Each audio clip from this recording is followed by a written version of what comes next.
Welcome to the show, guys. My guest today is Tom Beakbane. Tom has, he's written a book recently. His book's name is How to Understand Everything: Consilience, a New Way to See the World. Tom is also president at brand strategy and communication at Beakbane. Is that the right correct name for your organization, Tom? Yeah, it's Beakbane Brand Strategies and Communications. Got you. Welcome to the show, Tom. Thank you so much for your time today. I'm delighted to be here, Gurmeet. Thank you. So tell us a little bit about Consilience. What is the book is about, Tom? Well, the book is about my journey from sort of being very perplexed about the gaps between science and everything that I was experiencing in business. So consilience is a word that was coined in 1840 by a fellow called William Whewell, who was a polymath, who worked at Cambridge University in the UK. And it means the jumping together of different ideas. So really, it's the jumping together of different disciplines. And it really means in sort of personal and collective insights. The term consilience, where did that come from, Tom? It was a very interesting term. There's a history behind it, right? Yeah. So William Whewell coined it way back, and he did that because he was very interested in science, but he was also in the Church of England and a cleric.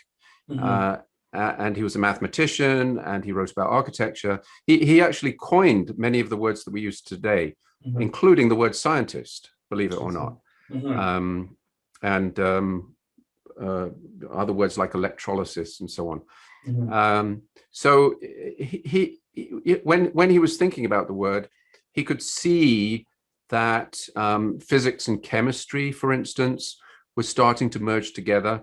And at that point, he was familiar with what Darwin was doing. And so he envisaged some point when we could understand evolution and the biological world in a scientific manner.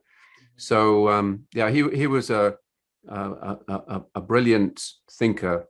And unfortunately, his ideas were largely forgotten because other ideas became popular. Logical positivism and many of the ideas that we live with today subsumed his ideas. I see. So there's so many topics you touch on this book, Tom. There's so many interesting topics. I enjoyed reading this book. Very in depth.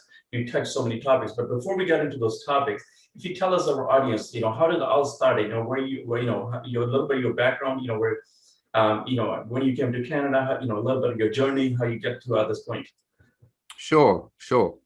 Well, you can probably tell from my accent that I was educated in the UK. Yeah. I feel very fortunate that I went to some very good schools, some fee-paying schools that had excellent facilities. So I could do lots of different pastimes and hobbies like pottery and woodwork and metalwork and printing and so on. And I guess when you're reading this book, you'll probably think that I'm some sort of an academic because it touches on a lot of different areas. But really, I was a disinterested student. I was a poor student. I don't have a very good memory. In fact, I have a very poor memory for words. But I can understand and remember patterns. And so, I bumped along through school and loved making things, and I did love science. And so I spent a lot of time as a kid sort of holed up in my bedroom, like reading about physics and chemistry and biology. And I had a microscope, so I would look at drops of pond water. And in the summer holidays, I would do various different jobs. I became a sous chef in the south of France. I was a machinist in Philadelphia. I worked in a supermarket, and I was fortunate that I squeaked into a very good university with an interesting course in neurophysiology and biochemistry. which I studied at Durham University in England, and loved it. But then, as soon as I left university, I went into the business world because I never planned on being a scientist, and I started working for some large packaged goods companies, and developed an affinity for marketing because I just love the variety that you have in marketing. I like dealing with art and music and logic and strategy and writing, and so marketing has suited me. Were you always curious to know things, how everything works from a young age, Tom, or is that developed later on? You talked a little bit about baseball incidents in the book. So if you talk a little bit about that, how did that go into science? I've always loved trying to figure out how things work. So as a kid, I built model airplanes and amplifiers and yachts, and I would watch my father build steam engines, and of course, like some young boys and girls, I suppose, I love taking things apart. So if there was a piece of household equipment that ceased to work, who knows, a mixer or a vacuum cleaner, I would get to it with a screwdriver, and I always figured, that pretty much everything that is around one can be taken apart, and you can figure out how it works, and that's why, more recently, when I think about, for instance, the human brain, I try and understand it in very basic terms. I don't think you need difficult theories to figure out how it works, and so that's my approach. Trying to figure out how everything works. So in the book, I was impressed with the depth, a lot of topics you touch on. You talk about neuroscience, you talk about psychology, the marketing there, the science there. So did you go to school for all these subjects? How do you grow interest in all these subjects? And then you can, it looks like you get a very good handle on all these fields I just talked about. And normally when you read a book, it's usually about one other topic, either a psychology book or a science book or marketing, but you combine all those topics together. So how did you get a handle on all these different subjects? Well, I suppose it's because when I was at school, I was fairly disinterested in what was going on. And so subsequently, you're thinking to yourself, well, I'd like to catch up. And I mean, in the job I've had, which has been working for myself, and managing various companies over the last 35 odd years, I've had the time and the freedom to dig into all of the subjects that that I haven't understood. And so so I've read thousands of books. I listened to many podcasts and lectures, and way back I used to drive to all my clients, and I always had a books on tape back then, and so I would listen to the classics, both fiction and non-fiction, plus all the great books that have been written about archaeology and history and geology and biology. So I've never stopped trying to learn, and I would say the other advantage that I've had is that in marketing we've done work for many different types of companies, and so if we're doing work for, let's say, a food company, I'll look into the details of how that food is produced, or if we're doing work for multivitamins, for instance, I'll read scientific papers on nutrition and vitamins.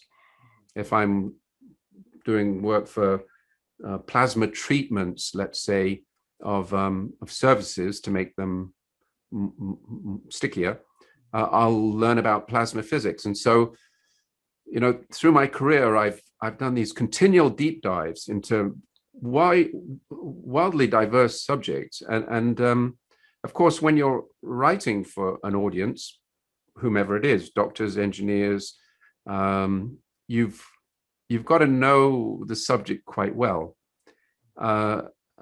because if you don't, they'll realize instantly that what you're writing is not correct. So on that note, talk about a little bit.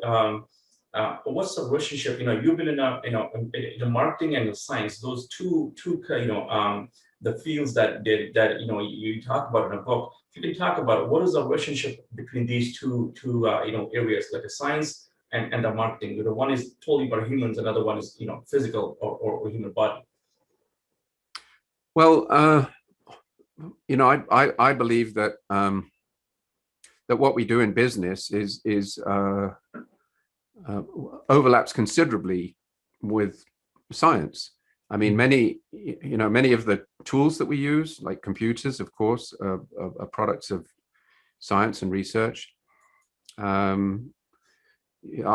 set up my company back in 1986 to take advantage of computer technologies. And so back then it was remarkable to see a circle, for instance, being drawn on a screen and then shaded so it looked like a sphere.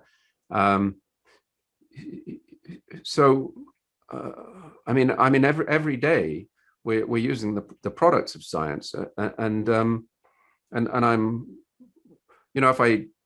if I'm dealing with a market that relates to education or sexual health or software, I'm dealing with scientific subjects, and so I've always seen that there's complete overlap. And one of that, that you mentioned that that when you were doing your research, that you find that with your experience that information in a textbooks were totally different than what was happening in a practical field, and especially the marketing side. Talk about a little bit, how much gap there is. Is it completely different, or is it somewhere close by that and why is that? Is that the information that we find in a textbook for marketing is totally different what's happening in the real world? That's a very good question, and the reasons I believe are very interesting. Mm-hmm. In that when someone's in school, they tend to be taught categorizations, what I call, things are split into separate silos, and then you're taught about various different things, and so you naturally imagine that is the way the world is made, with these top-down categorizations, and also schools have the ethos that knowledge takes one to a higher place. The more one knows, the more clever one is, the more accomplished, the more reasonable one is, the more logical one is. And so there's an ideology in school that learning is taking us all to a higher place. And what I would say is that that's not the way the world works. And in marketing, we have to deal with people as they really are, and it's very difficult to categorize people. You can put people in any number of categories, whether it's race or sex or age. However, what you tend to find, mm-hmm. is that people behave the way they behave because of immediate reasons, not because of a category they're in. Does that make sense? And so, the theories that you find in marketing textbooks are what I would call top-down theories, mm-hmm. and they don't take into account the endless idiosyncrasies, mm-hmm. of real people and how we're not necessarily logical. or or smart or wise. We can be a lot of different things, Yeah. and the way we behave very often is determined by social factors. And if you pick up an average marketing textbook, you really don't find the social aspects explained at all well. I see. Yeah. And how important that is to understand the communication piece in the marketing. It's all about, at the end of the day, how to communicate with the people or connecting with the people, and the social component of our marketing. So how important is that to understand how people communicate and how people connect with each other? Well, the social aspects are absolutely paramount. So the way I think about products and how to sell is always, what's your audience thinking? And very often, let's say I'm trying to sell you something, or like something for your house. Like when you buy it, who knows what, let's say a bucket, you're buying a bucket for your house. You're not only looking at the bucket, but you're imagining what your wife and family are going to say when you walk in the door with that item. And we all do that. Whenever we buy something, we imagine what other people are going to be thinking. Now, we might not be doing that consciously, but everyone does it all the time. And I call that the chain of satisfaction. And so, if I'm selling you something, you're thinking about, what your wife is going to think about, but she's going to be thinking about, how your children are going to react, for instance, and so it forms a sort of a long chain. There's another aspect that isn't necessarily related to the social aspects of marketing, and that is, it's useful, I believe, to know how our eyes work and our ears work and how we perceive and think.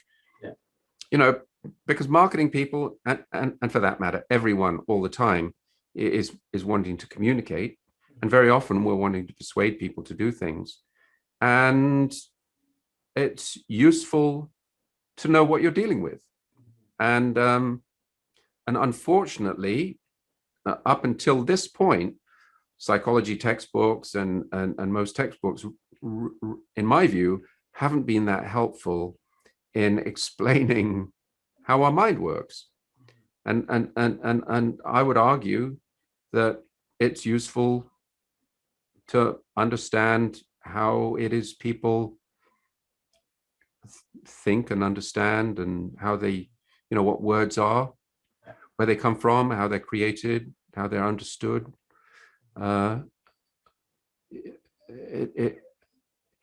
It's basic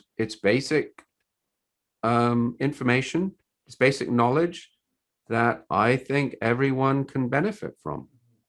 One of the very basic, the information you talk about was all human behaviors or instincts are driven from either from the food instinct, either food to eat, or fear of being eaten in Asian history. So talk a little bit how that's related to people and when they're making decisions, or how the brain works. Sure. Well, one of the big mysteries has always been consciousness. What is consciousness and how did it arise? And like thousands of books have been written about that. And what I explain in the book is that consciousness is a very basic functionality that likely started evolving about 540 million years ago.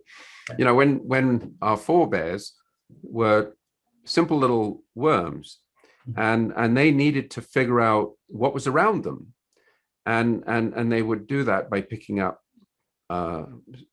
taste in the water, and also light, and the light that was absorbed or reflected off objects, including and plus vibrations, and so so consciousness evolved from that ability to be aware of what's around one and move instantly accordingly. So, if there's an animal about to gobble you up, let's say, on your right side, you would turn to the left. And you didn't need to, the animal back 540 million years ago didn't need to think about that. It was something that's immediate and instinctive.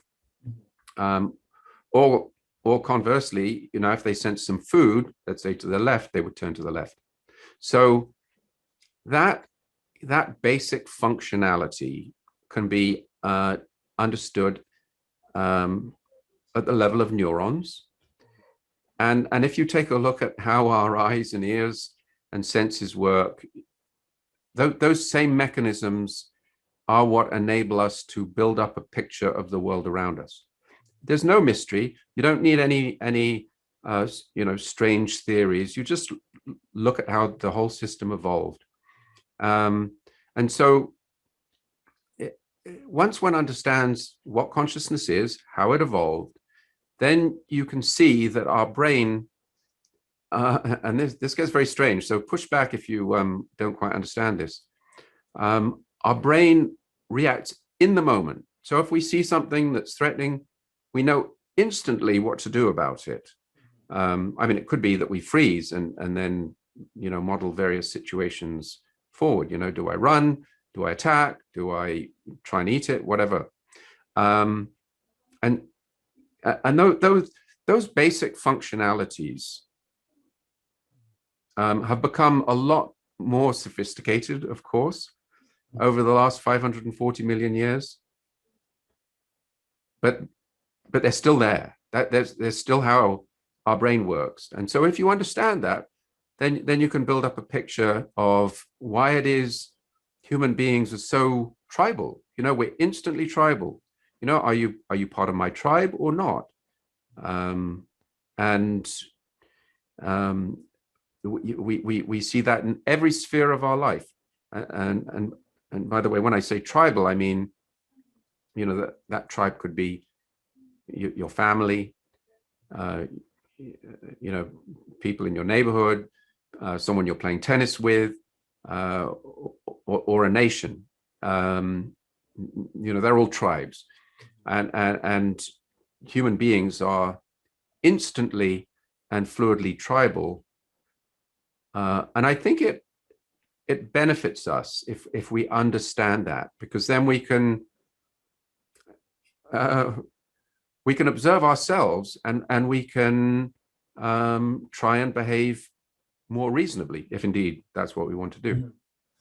Yeah, and one of the things you talked about that, and I always understood the same way that, our messages in our body, they start from brain and they travel to different parts of the body, and most nerves run that way. But you mentioned, in your book that it's other way around actually. It was very interesting, and I was very intrigued that, and that and you use tennis analogy a little bit. When you're playing tennis, you're not, if you need to respond to the ball coming the other side, you don't have enough time to make a conscious decision. Your body just acting. So if you can talk about a little bit about that, that how our nerves run from body parts to brain, instead of other way around. Okay, sure. I'll just deal with that point about how quickly we respond in for instance in sports. So we tend to have imagined that when something happens around us, we think about it and then respond. But whenever you look at any sport or play any sport yourself, and I cite the example of, let's say, Roger Federer returning a tennis ball, that ball comes down the court at something like 130 miles an hour. And Roger Federer has to pretty much figure out what to do and respond in a fifth of a second. And one of the discoveries in neuroscience is that the thinking brain, the conscious brain, is very slow. like it takes us about half a second to think. And so clearly Roger Federer doesn't have time to think about how to respond, how to return a ball. It happens a lot quicker. So this whole subject of consilience is very very challenging, because it changes many of the ways we've thought about things. So historically, people have imagined that the brain is like a king or queen that presides over, you know, our limbs and our fingers and our voice. And so if that's the case, you would imagine, you know, all of the nerves would start in the brain, and then they would run to the muscles. And of course, you need some sense nerves running from your skin, let's say, to your brain. But what you find is that there are many more. There are probably 3 times more nerves running from your body, that is from your gut, from your muscles to your brain, than the other way around. And so you're gonna like ask yourself, well, why is that? Well, the reason is because your muscles and your brain are working together, and it's not like your brain is telling your muscles what to do. It's more so that your muscles are telling your brain sort of what they're able to do. And you know, we have something like 600 muscles in our body, and so keeping them all you know, balanced, so they're not wasting energy, and they're able to do all of the things that we do without us thinking about it at all. You know, it's an unbelievably sophisticated system. And over the last number of years, scientists have started to uncover just how complex it is. Like all of the things that we have previously imagined to be very simple, like, you know, something like walking. Well, how difficult is walking? Well, it turns out that walking is an extraordinarily complex thing to do.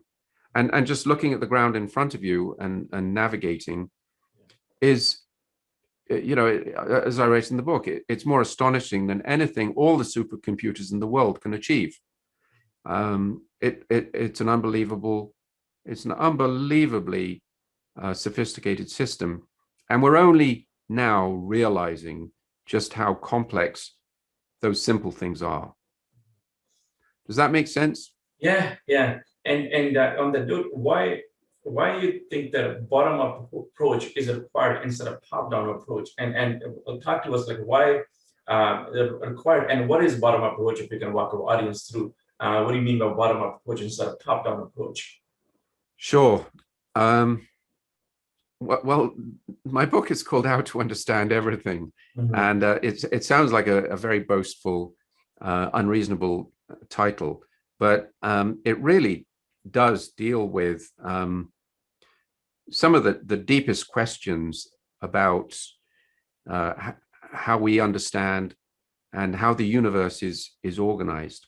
And if you go back to the time of Newton, or more recently Darwin, they conceived the world as being organized through laws. Newton knew that the laws were the laws of God, and so consequently the equations that he came up with, he thought was the language of God.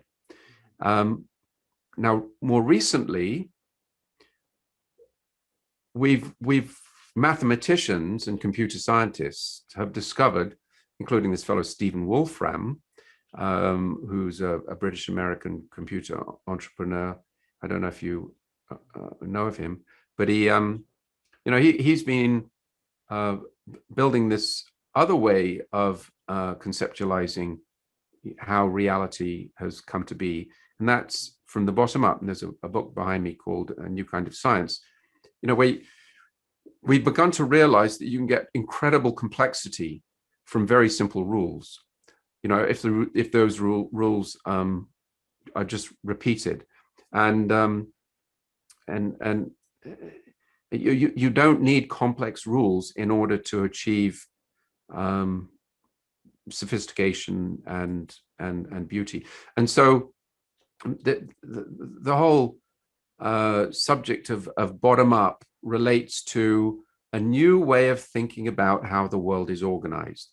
The world comes about from the quantum world upwards, not from the top down. I haven't explained it terribly well because it's a very deep subject, but it's very important because it turns everything on its head. And you know, when we start to look, for instance, at the human body, you know, the traditional way of looking at the human body was, you know, as we look at it, as an engineer would. You know, you've got your eyes, your nose, your mouth, our muscles that are, you know, like rubber bands working on bones that are like levers. But that's not a very good way of conceptualizing how the body actually works, because we have something like 20 trillion cells in our body that make up everything. You know, skin, muscle, bone. There's something like 100 different types of cells. Well, what's organizing those cells? Nothing. They're organizing themselves. It's not like, you know, one part of our body is organizing another part of our body. They organize themselves from the bottom up, and once one figures that out and says, okay, so each neuron in your brain has to self-program, you can start to understand, well, where language comes from, how we learn to speak and talk and communicate. Yeah, and you can get your head around some things that have previously been complete mysteries. There's so many, you know, elements to understand brain, you know, in a human body, as you mentioned that, you know, where does gut play roles? Normally, you know, when we, you know, study brains, we only look in a brain, you know, all the chemical direction in the brain, and we considering that. How does the gut play roles in that, you know, and why it's important to understand gut if you want to understand brain, how human brain works? Well, we can take this on any number of levels. I mean, the more that medical experts look at the gut, the more they realize how astonishingly complicated it is. It is, if you like, its own brain, and it's not that it all just connects into the brain. There are networks of nerves everywhere, and in fact, most nerves just stretch like one or two cells, like they don't go very far, but they're very necessary. So the surface inside your gut is communicating with the deeper layers, and they're sort of working together to keep you healthy and to make sure that the bad microbes aren't invading your body, and so all the cells have this system where they, you know, where they work together. So yeah, traditionally we've thought, oh, okay, a hormone or a neurotransmitter like serotonin, you know, has been proven to play, you know, major roles in the brain and affects one's mood and, you know, whether one's depressed or elated. What you find is that 90%, I think it's 90% of the serotonin in your body and brain comes from the gut. It's more accurately viewed as being sort of a gut hormone than a brain hormone. But my whole argument is that all of our cells work together, and if you understand the complexity that happens in one cell, it's truly astonishing. But we tend to have had this view that, oh, the human brain is so incredible, and we really don't understand it. Well, I would say actually, well, we largely don't understand what's happening in each cell. But especially over the last 20 years, we've gotten glimpses of how each cell operates, and I explain some of that in the book. And I believe over the next 10, 15, 20 years, we're going to see astonishing advances in medicine and just the way we think about the world, because we realize it's not top down, it's bottom up. So what has changed, in a technology wise? What advancements recently made in medical field, that what can be seen in a brain if you scan it at that we couldn't see, years before? What kind of advancements in that area, and talk about your experience when you're looking at scanning brain, so what's possible? What are the possibilities that they were not there before, they are now because of the technology advancements recently? So when I was at university, which is a long time ago, we had scanning electron microscopes, and so in order for you to really look at what was happening in the brain, you needed to have some dead tissue, and then you needed to fix it to stop it decomposing, and put it in wax, and then cut it into slithers, and then add various chemicals to it. So you really had to monkey with it technically in order for you to see what was happening. We also had EEG back then, which is like putting electrodes on your scalp, so you could record the brain waves, and that was it back then, pretty much. I guess you could put some electrodes in the brain and sort of measure changes in potential. But more recently, we've got all of these new scanning techniques like fMRI that enables you to focus in on very small parts of the brain and measure what's happening.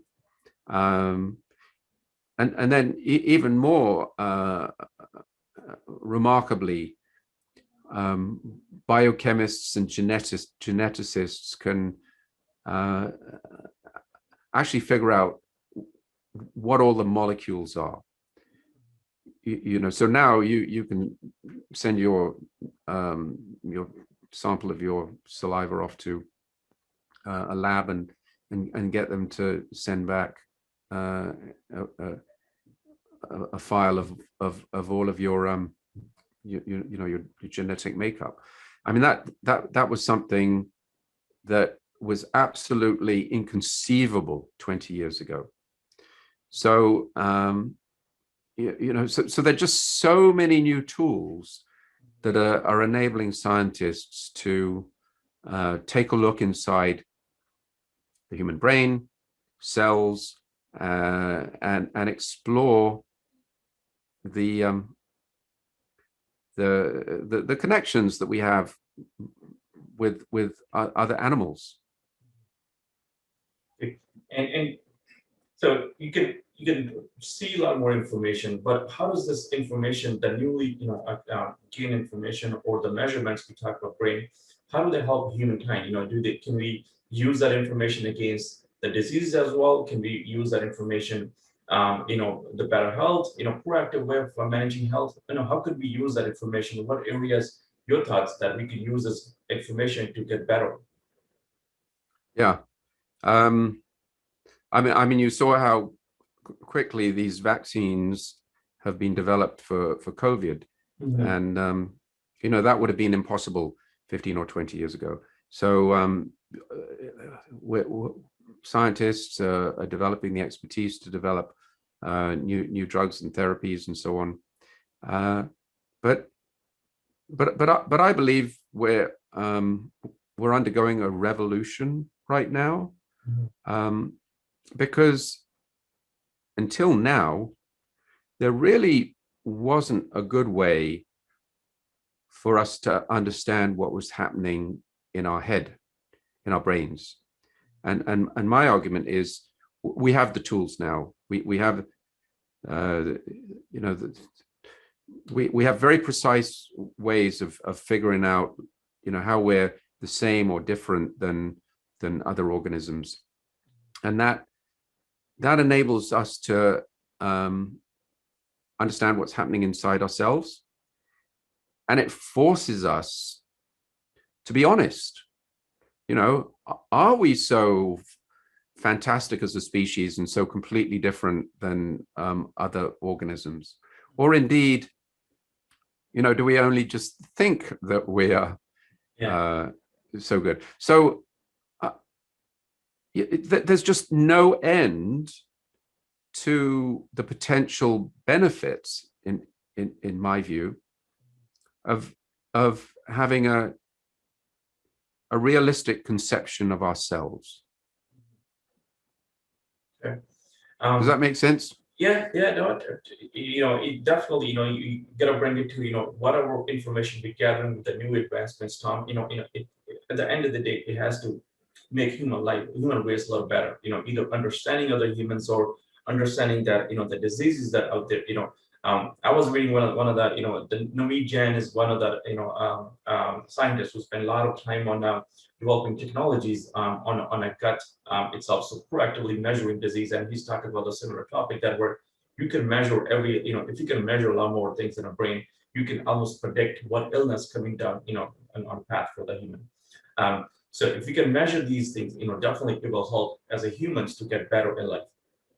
So how does this help understanding all these, different aspect of brains, different chemical reactions in the brain, Tom? How does that help on a communication level with people and also, understanding other species? Well, speaking at a very basic level, if we understand ourselves, as family members, as parents and leaders and business people, if we understand ourselves and each other, we're more likely to be able to do a good job, and to make up an analogy, it's unlikely that you're going to be a good computer programmer, for instance, if you don't understand what a semiconductor is, or if you don't understand how the internet works. You're going to be a better software engineer if you understand the underlying technology, rather than just pushing code around on a page. And another analogy would be that, if you're an engineer, it's important to understand, how to construct a bridge, and not to believe that, the power of prayer is necessary for planning a bridge. You need to understand the the principles. So, but just because you understand the principles doesn't make you a good software engineer or a good mechanical engineer. You still need to develop your skills. Yeah. But if as managers, leaders, parents, we understand how people learn, how kids develop, the needs of employees, for instance. If we understand those things, we're more likely to operate effectively and not get so frustrated, because people can be maddening, can they not? Yeah. And if you think, as an economist might, that people are basically, self-interested, on the whole, rational and logical entities, maximizing their marginal utility, you're going to continually be surprised because people are nothing like that. So in every realm of our lives, particularly for people who are in leadership positions, I would argue, including politicians, and anyone who wants to be a practice leader in any field, it helps to understand people. Not weird theories about people, but just the facts about how we think, how we move, what we notice, how we communicate. Especially in a decision-making process, when you make a decision, it's very important to understand how everything works, right? Completely, absolutely. And these business leaders are making decisions on a daily basis, right? For them, it's critical to understand how everything works. So, there's more accuracy in decisions of what they make. Yeah. Yeah. And the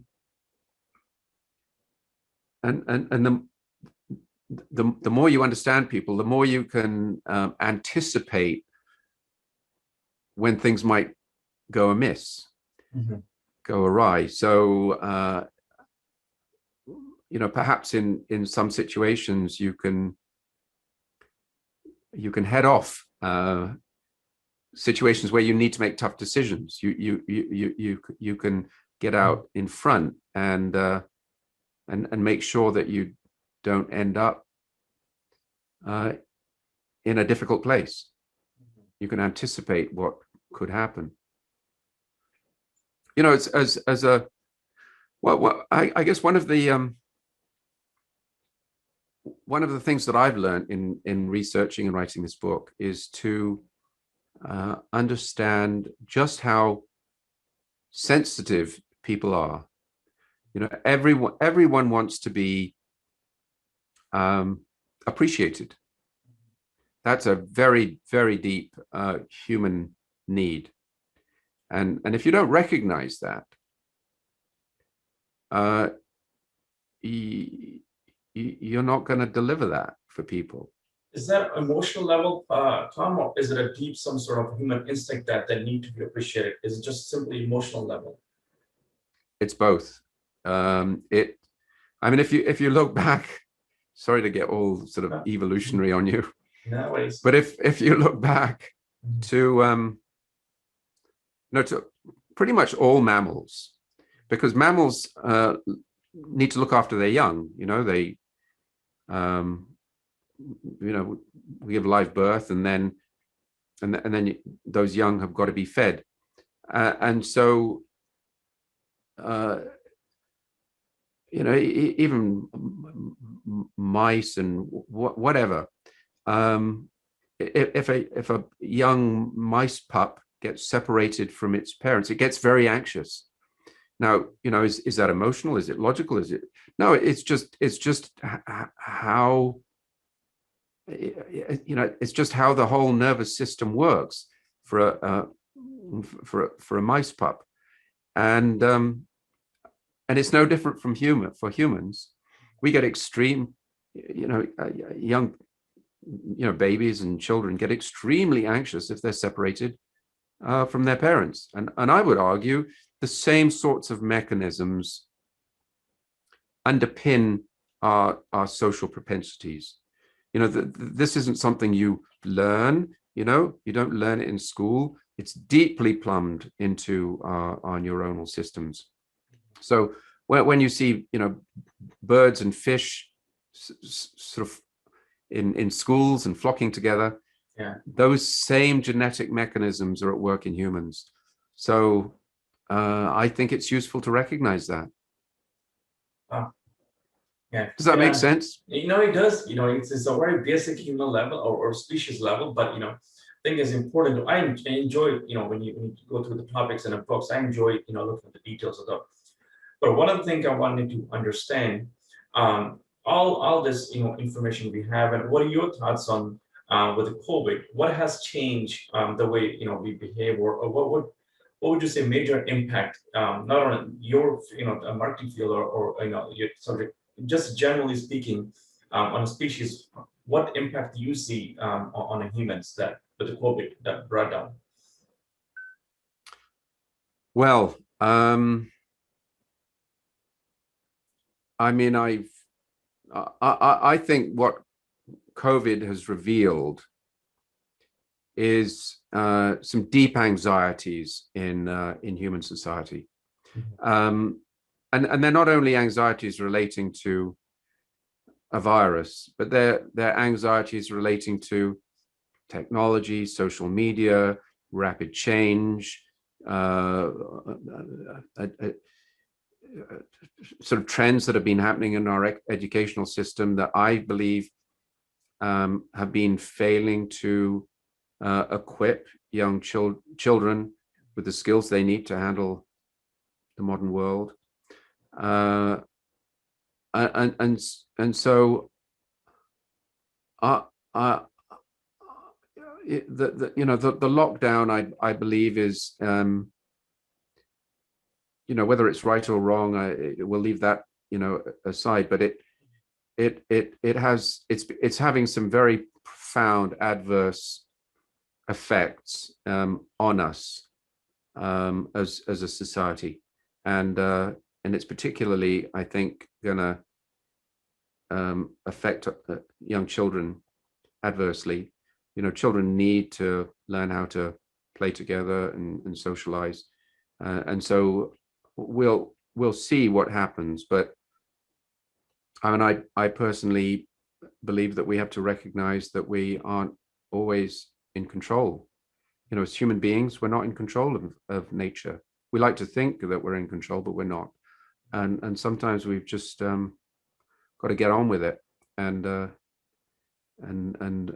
be stoic. Do you think that impact from COVID will last for years to come, or it'll be over soon as the vaccine's coming out, and people can go back to in a social environment with people? Do you think it will have indirect impact on human brain and how people work for a longer time?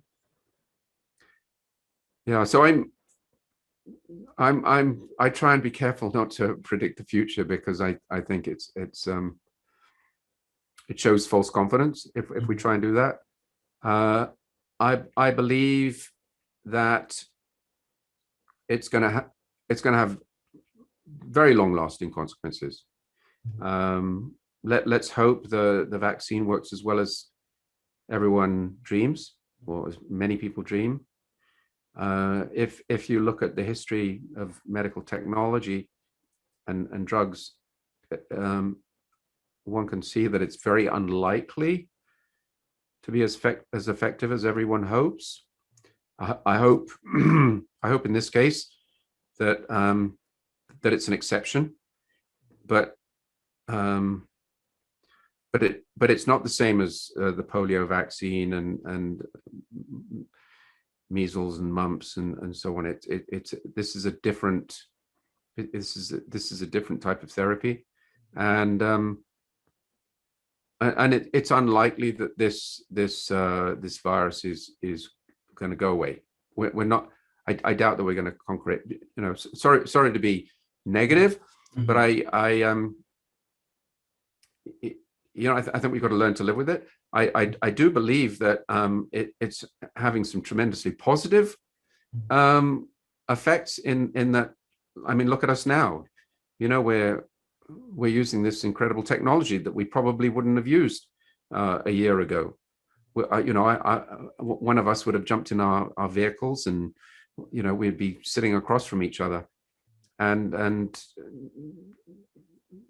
with all the wear and tear on the roads and vehicles and fuel and so on, and I think this is just an improvement. Yeah. And I think it's forcing some changes in education, forcing some changes in the way we do business, that are in the long run going to be beneficial, because it's just so much more efficient. It's so much more efficient than commuting and spending time on the road. Look at through so COVID. So that's all. Yeah. No, look at through COVID. Some industry did very well. Some industries, had to struggle. It's what they do in a market, I guess, right? Some of them done very, very well. Some technology, dependent industries done very well. Some, not food related industry. Some restaurants that travel not done so well. So it's all very by industry, by the nature of the business. So let's talk about understanding brain and the psychology and the science of it, how everything works. How can business leaders take that information and how can that benefit on a daily basis? How could they improve what they do? Could be personal growth. How could they use that information in a practical way and get benefit from it? Well, I would say it's useful to understand the way the world works. It's useful to understand human beings, and if if your audience has a stomach for science and diverse subjects, I'd suggest they read my book, How to Understand Everything: Consilience, A New Way to See the World. Having said that, my book isn't a how-to book. It's not, well, if you do this, you're going to be more successful. You'll have more friends and you'll be happier. It's not that at all. My book is about how it's important that we each, as individuals, find our own path. Our own path to enlightenment and fulfillment, and how to contribute to society. And it's up to the thought leaders to figure out ways that collectively we can all be moving in the same direction. So, my book is one that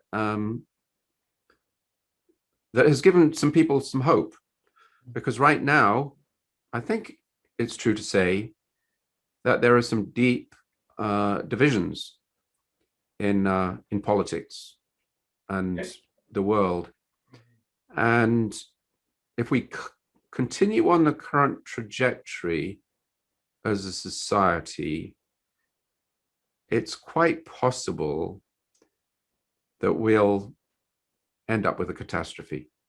That's my view. But if we actually learn to understand ourselves better and teach ourselves the skills to ask questions and then genuinely listen to the answers, and not just listen at the level of words, but understand understand the underlying anxieties, so that we don't necessarily believe what people say, but we know why they're saying it. So, with a deeper understanding of everything, I think we can look forward to a future that's likely to be happier, better, more fulfilling for each of us individually, for our families, for companies, and for everyone in the world. We're not going to all end up happy by any means, but individually, if we understand the way the world works, we'll be able to build a better world. So talk about your journey, Tom, when you were, building business, the first company or the second company, when you were going through the journey of building business and growing. How did this information help you understand and grow the companies and know where you are right now with your firm, and also one before that you built in your journey? Was that, how important was this understanding this information and how brain works and human works, how communication works? Well, I was very unfortunate in that I didn't have my book 50 years ago, because if I had, I think I would have been a better leader, a better parent, a better teacher, a better individual. uh, for the last 30, 40, 50 years, I have been trying to reconcile the different aspects of my life. You know, I'm very fortunate in that I've done a lot of traveling. I'm hugely honored to have worked with many brilliant people. I've had the fortune to be a supplier for some extremely successful companies, and I've been trying to reconcile all of the things that I've been observing and love to do. You know, I love sports, I love mountain biking, I love tennis and skiing. You know, I love traveling to different countries and experiencing the different cultures. And I love art and painting and writing, and all of those different interests of mine have existed in different boxes, in different silos. And it's only in the last 15, 20 years that I've actually figured out how all of those silos are not disconnected. Unfortunately, I didn't have my book earlier. If I had, I think I would have. I wouldn't say I would have been more successful, but I would have been less perplexed by all the strange things that one encounters in business and one's personal life. Yeah, so I'm not putting forward myself as any sort of a role model. I'm not that at all. I'm curious, and I think had some insights that are going to be helpful to other people, and indeed many of the people who have read the book have been reporting how it's touched a lot of nerves. Having said that, there are many people who find the book just too eclectic and covering too many different subjects. You know, they're not familiar with the history or embryology or mathematics or all of the different things that I touch on. But for the people that have read it,